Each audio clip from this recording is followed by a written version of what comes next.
Hello everyone, welcome back to my YouTube channel.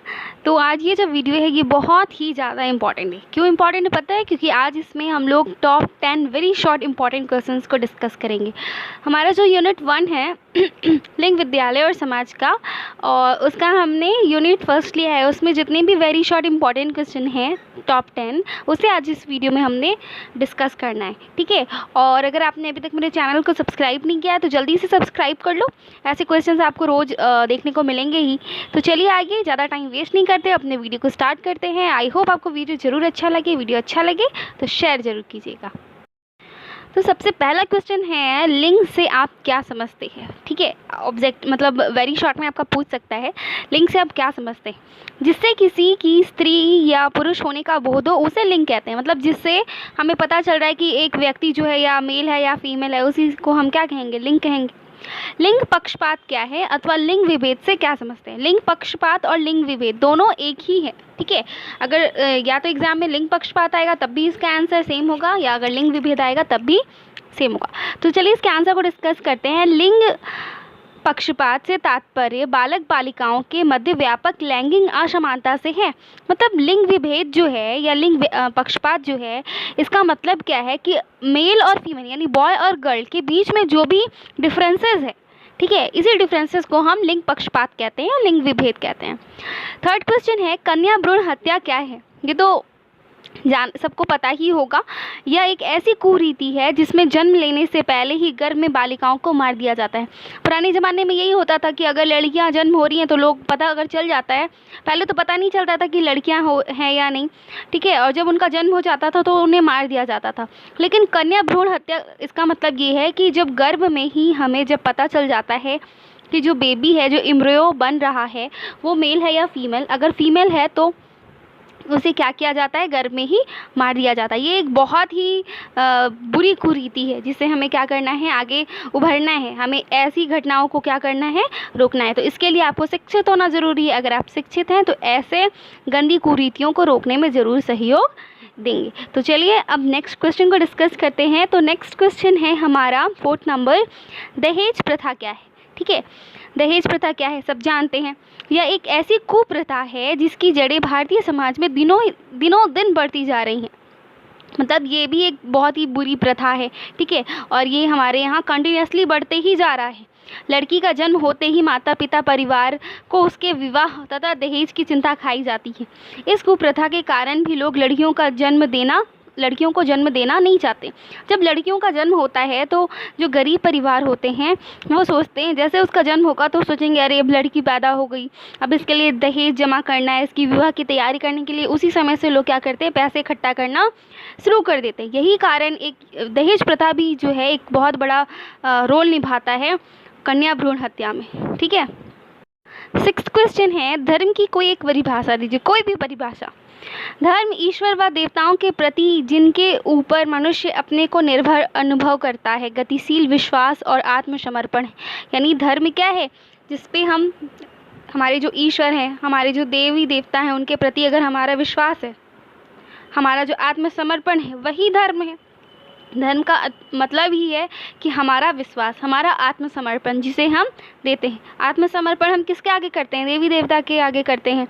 तो धर्म क्या है? एक प्रकार का विश्वास, गहरा विश्वास है और गहरा आत्मसमर्पण है। किसके प्रति है?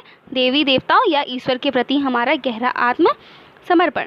6th क्वेश्चन है, बच्चों से संबंधित एक नियम का वर्णन कीजिए। कोई भी एक नियम का वर्णन कीजिए। हमने लिया है, बिना किसी जाति, धर्म या राष्ट्रीय भेदभाव के सभी बालक का घोषणा पत्र में अंकित अधिकारों का उपभोग करने का अधिकार है। मतलब हमारे यहाँ जो बच्चों को लेकर के कानून है वो सभी बालक के लिए समान है, चाहे वो किसी भी जाति, किसी भी धर्म, किसी भी राष्ट्रीय भेदभाव, किसी से भी परे क्यों ना हो, सब में सब बच्चों का क्या है? समान अधिकार है। 7th क्वेश्चन है, भारत में जाति व्यवस्था को परिभाषित कीजिए। जाति व्यक्तियों का एक ऐसा समूह होता है जिसकी सदस्यता जन्मजात होती है और यह अपनी सदस्यों पर कुछ नियंत्रण स्थापित करती है।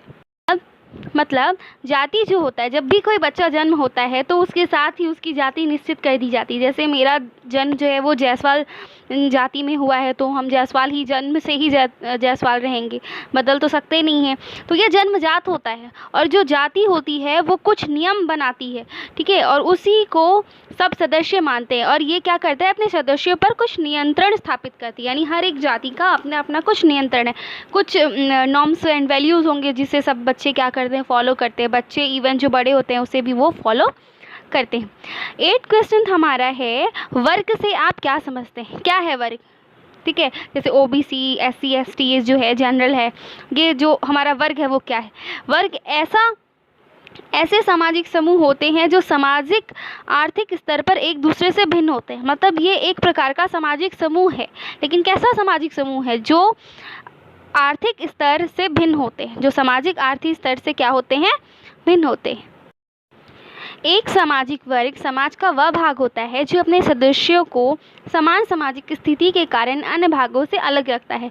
यानी एक जो सामाजिक वर्ग जो होता है वो समाज का ही भाग है, लेकिन मान लीजिए ग्रुप है, ठीक है, A group, B group, C group, तो वही आपका सामाजिक वर्ग है जो सबको एक दूसरे से अलग रखता है, हर वर्ग को एक दूसरे से अलग करके रखता है। नेक्स्ट क्वेश्चन है, पितृसत्ता शब्द से की व्याख्या कीजिए। बहुत ही इंपॉर्टेंट क्वेश्चन है।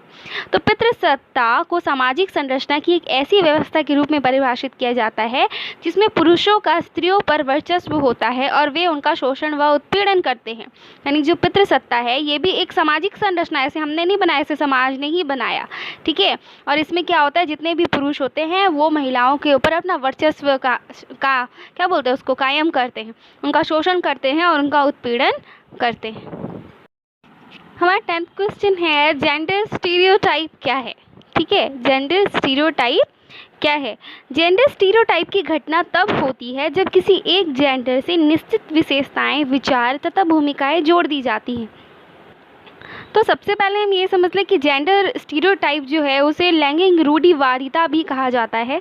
इसमें क्या होता है ना कि किसी एक जेंडर से सब कुछ एक्सपेक्टेशन किया जाता है। अगर वो मेल से एक्सपेक्ट कर रहे हैं तो सिर्फ वो मेल से ही कहेंगे। हमारे इंडिया में तो यही होता है कि लोग ज़्यादातर मेल से ही एक्सपेक्ट करते हैं, हाँ मेल ये करेगा, बॉय ये करेगा, बॉय वो करेगा। लड़कियों पर उतना पहले ध्यान नहीं दिया जाता था, लेकिन अब ऐसा कुछ भी नहीं है। धीरे धीरे जेंडर स्टीरियोटाइप जो है वो कम होता जा रहा है। आई होप आपको इस वीडियो में ये 10 क्वेश्चंस अच्छे से डिस्कस करने को दिखे होंगे, आपको अच्छा लगा हो, और वीडियो अच्छा लगा हो तो ज़रूर लाइक एंड शेयर कीजिएगा। और चैनल को सब्सक्राइब नहीं किया है तो जल्दी से चैनल को सब्सक्राइब भी कर लीजिएगा। तब तक के लिए stay tune with me, that is Namrata Jaiswal, and wait for the next video. Thank you, bye bye.